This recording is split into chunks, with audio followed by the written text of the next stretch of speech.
Welcome to the Cooler Reports. I'm going to introduce our newest products. On my right hand, this is pressure cookers.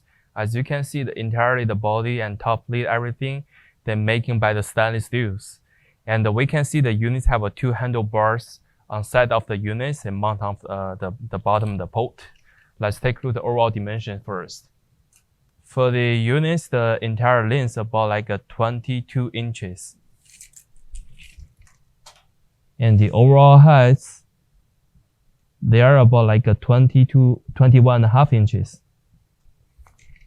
And the unit's top, we can see the lids, they mount by the big hinge right here. And from this squeeze, you can adjust it to making it more steady when you're cooking the food inside. And they're having the gauge on top of it. And also for this one, you can remove it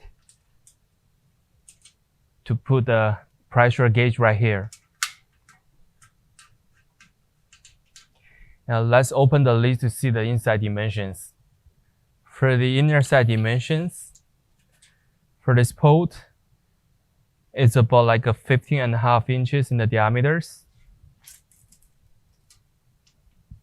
And almost like 16 inches deep. This is entirely stainless steel units. This is all information about the inner side.